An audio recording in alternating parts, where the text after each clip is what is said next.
ये अक्टूबर 1943 का साल था। हिटलर से तंग आकर इत्तेहादी मुल्कों ने ये मंसूबा बनाया कि हिटलर की जंगी कश्तियों से कैसे बचा जाए। इस काम के लिए मंसूबा मशहूर साइंसदान आइंस्टाइन की हमराही में तैयार किया गया। मंसूबा ये था कि बहरी जहाज पर तजर्बा किया जाए कि वो नज़रों से ओझल होकर पलक झपकते ही दूसरी जगह कैसे मुंतकिल हो जाए। ये एक सीक्रेट मिशन था। लिहाजा फील्ड नफीसिया के मकाम पर इस जहाज पर चारों तरफ से ताकतवर मैग्नेटिक शुआएं मखसूस फ्रीक्वेंसी से डाली गईं। जैसे ही ये शुआएं जहाज पर पड़ी, रोशनी का एक झमाका हुआ और ये बहरी जहाज यकदम गायब हो गया। इधर दूर खड़ा आइंस्टाइन और इसकी टीम दूरबीन से नजरें जमाए ये सब देख रहे थे। लिहाजा साइंसदानों की ये टीम खुशी से उछल पड़ी। तयशुदा अंदाजे के मुताबिक एक खास मकाम पर कुछ लम्हे बाद ये जहाज जाहिर होना था, लेकिन 20 मिनट तक इस जहाज की कहीं पर मौजूदगी की कोई इतला ना पाई गई। अभी लोग परेशान ही थे कि जहाज दोबारा अपनी इसी पुरानी जगह यानी उनके सामने जाहिर हो गया। इस जहाज में कुछ लोग भी मौजूद थे जो इस तजर्बे का हिस्सा थे। साइंसदानों की टीम फौरन जहाज की तरफ बढ़ने लगी ताकि पता किया जाए कि वो जहाज में मौजूद लोगों के साथ क्या हुआ। लेकिन आगे के मंजर ने इनके होश उड़ा दिए। जहाज पर मौजूद लोगों की हालत काबिले रहम थी। कुछ झुलस कर मर चुके थे, कुछ जहाज के बंकर में जिंदा दफन हो गए थे और जो लोग जिंदा रह गए थे वो पागल हो चुके थे। इस प्रोजेक्ट को टॉप सीक्रेट करार देकर फौरी तौर पर बंद कर दिया गया और सारे रिकॉर्ड्स और फाइलें मिटा दी गईं। फिलिंसिया एक्सपेरिमेंट नामी इस राज को हमेशा के लिए दफन कर दिया गया। इस तजर्बे का एनी शाहद कार्लोस एलन जो कि इस प्रोजेक्ट का हिस्सा था, इसने ये राज कई सालों बाद फाश किया, लेकिन बाद में ना कोई कमीशन बैठी ना ही इस फाइल को दोबारा कभी खोला गया। दरअसल हमारी इस कायनात में ऐसे राज पोशीदा हैं और हैरान कुन राज मौजूद हैं जिनके मुतल्लिक जानकर ऐसा मालूम होता है गोया ये सिर्फ साइंस फिक्शन मूवीज में ही मुमकिन हो और रोजमर्रा जिंदगी में ऐसे हकाइक महज एक जादू या ख्वाब मालूम होते हैं। इन्हीं हकाइक में एक हकाइक टेलीपोर्टेशन या पोर्टल्स हैं। दरअसल साइंस हर दौर में इस जदोजहद में लगी रही है कि एक जगह से दूसरी जगह सफर के लिए ऐसे तेज तरीन जराए बनाए जाएं जो कम से कम वक्त में ज्यादा से ज्यादा फासला तय कर पाए, जिसकी मिसाल कार, ट्रेन और हवाई जहाज है। लेकिन साइंसदानों ने ऐसे जदीद इंकशाफ किए हैं जिनको जानकर अकल हिल जाती है, क्योंकि सफर की ये नई शक्ल हमें ना जिस्मानी तौर पर मंजिल तक पहुंचाती है और ना ही किसी सवारी की जरूरत होती है। टेलीपोर्टेशन के इस सफर में कुछ यूं होता है कि किसी भी इंसान या शय को एक मकाम से दूसरे मकाम तक कुछ इस तरह मुंतकिल किया जाता है कि वो चीज़ पहली मकाम से गायब होकर दूसरे मकाम पर जाहिर होती है। इस थ्योरी की बुनियाद पर साइंसदानों का ये दावा है कि मुस्तकबिल में इंसानों को भी टेलीपोर्टेशन के जरिए एक जगह से दूसरी जगह मुंतकिल किया जा सकेगा, जिसमें सफ़र ख्वाह एक दिन का हो, एक घंटे का हो या एक साल का, इंसान सिर्फ पलक झपकते ही दूसरे मकाम तक पहुंच सके। माहिरीन की एक तहकीक ये भी कहती है कि खला में बहुत सारे वार्म होल मौजूद हैं। ये दरअसल एक ना नजर आने वाला दरवाज़ा है।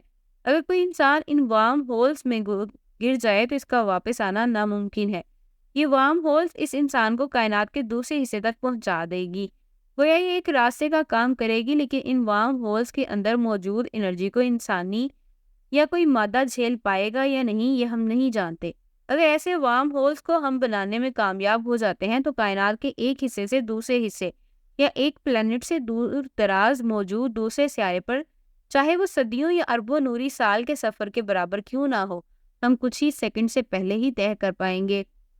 ये नाकाबिल यकीन बात तो है, लेकिन अब ये हकीकत बनती जा रही है, क्योंकि हाल ही में गूगल की क्वांटम कंप्यूटर के जरिए साइंसदानों ने एक छोटा सा वार्म होल तैयार किया है, जिसमें एक पार्टिकल को डाला गया तो वो पलक झपकते ही दूसरी जानब से बाहर निकल आया। बहुत से साइंसदानों ने मुखालफत की कि हम इस तरह का बड़ा वार्म होल कभी नहीं बना सकते, लेकिन तेज रफ्तारी से तरक्की करती हुई साइंस मुस्तकबिल में नामुमकिन को मुमकिन बनाने की पूरी सलाहियत रखती है।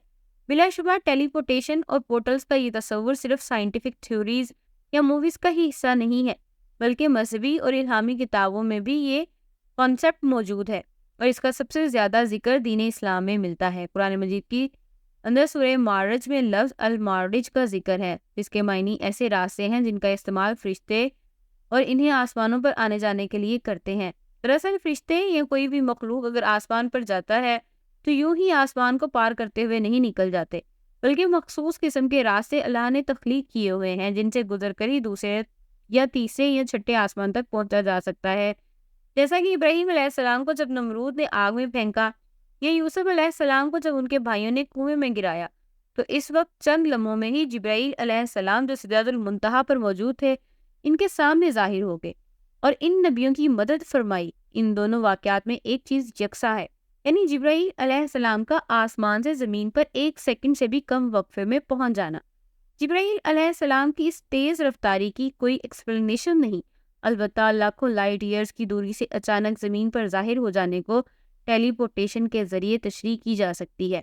اس طرح جب سلیمان علیہ السلام نے یوروشیلم میں بیٹھ کر اپنے محل میں یہ حکم دیا کہ ملکہ بلقیس کے تخت کو حاضر کیا جائے، جو کہ عرب کے بالکل جنوب میں ملک سبا میں بیٹھی تھی، تو پلک جھپکتے ہی آپ کے وزیر نے اس تخت کو آپ کے سامنے حاضر کر دیا۔ یہ علم کوئی روحانی علم تھا یا کوئی پورٹلز کے ذریعے اس عمل کو انجام دیا گیا جس کا ذکر سورہ معرج میں موجود ہے۔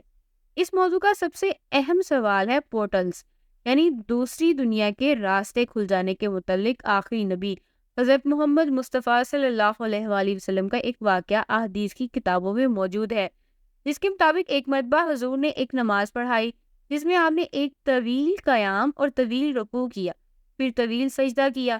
نماز کے دوران صحابہ کرام نے ایک غیر معمولی چیز دیکھی کہ نبی کریم نے نماز کے دوران اپنا ہاتھ آگے بڑھا رہے تھے اور پھر پیچھے کی جانب کر لیا۔ لہٰذا نماز کے بعد صحابہ نے اس کی وجہ پوچھی تو حضور نے فرمایا کہ میرے سامنے جنت کا ایک دروازہ کھل گیا تھا اور مجھے اس کے انگور دکھائی گئے۔ میں نے ہاتھ بڑھا کر اسے تمہارے لیے اتارنا چاہا، لیکن اچانک میرے سامنے رکاوٹ کر دی گئی۔ اگر میں ان انگور کو توڑ لیتا تو تم اسے ہمیشہ کھاتے اور وہ کبھی ختم نہ ہوتا۔ جنت کا وہ مخصوص دروازہ کیسے کھل گیا تھا، اور کیا حضور ان پورٹل سے جنت کے اندر داخل ہو گئے تھے؟ یہ معاملہ جدید سائنس کے آنے والے تحقیق اور انکشافات سے ہی صاف ہو سکتا ہے۔ اس طرح حضرت موسیٰ علیہ السلام جو خضر علیہ السلام کی تلاش میں نکلے تو سمندر میں مچھلی نے ایک راستہ یا سوراخ بنا دیا تھا جس میں موسیٰ علیہ السلام داخل ہو گئے، اور دوسری جانب سے نکلے تو حضرت خضر علیہ السلام کو پایا۔ وہ سوراخ یا راستہ پورٹلز ہی کی ایک شکل تھی، اور یہ بات عین ممکن ہے کہ موسیٰ علیہ السلام نے خضر علیہ السلام کے ساتھ علم لدنی سیکھنے کے لیے جو سفر کیا وہ دوسری ڈائمنشن یا دوسری دنیا میں ہو رہا تھا، اور وہ سوراخ اس دنیا میں جانے کا ایک راستہ تھا۔ بعض ماہرین کا یہ بھی ماننا ہے کہ مسیح الدجال بھی انہی پورٹلز کے ذریعے اس دنیا میں ظاہر ہوگا۔ بائبل میں بھی ٹیلی پورٹیشن کے بارے میں بے شمار مثالیں ملتی ہیں، جیسا کہ یوحنا کی کتاب آیت 25 میں لکھا ہے کہ جب حواری اسے کہنے لگے کہ ہم نے یسوع مسیح کو دیکھا ہے، تب اس نے کہا جب تک میں اس کے ہاتھوں میں کیلوں کے چھید نہ دیکھ لوں اور کیلوں کے چھیدوں میں اپنی انگلیاں نہ ڈال لوں تب تک میں یقین نہیں کروں گا۔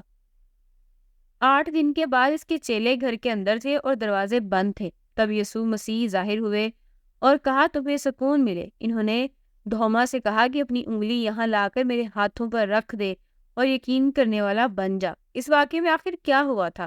دراصل یہ ٹیلی پورٹیشن تھا۔ دروازے بند تھے، پھر بھی عیسیٰ علیہ السلام ان کے درمیان آ کر کھڑے ہو گئے، جبکہ ان کو آتے ہوئے کسی نے نہیں دیکھا۔ ایسی کئی نبیوں کے واقعات انجیل مقدس میں موجود ہے جس میں انہوں نے ایک خاص دروازے سے دوسری دنیا کا سفر کیا تھا۔ مختصر یہ کہ جدید سائنس کی بدولت ہم قرآن مجید میں بیان کیے ہوئے کئی باتوں اور واقعات کو آج موجودہ دور میں زیادہ بہتر انداز سے سمجھ سکتے ہیں، اور ہر آنے والے وقت کے ساتھ اللہ کی بے شمار حکمت اور نشانیاں صاف اور واضح ہوتی جا رہی ہیں۔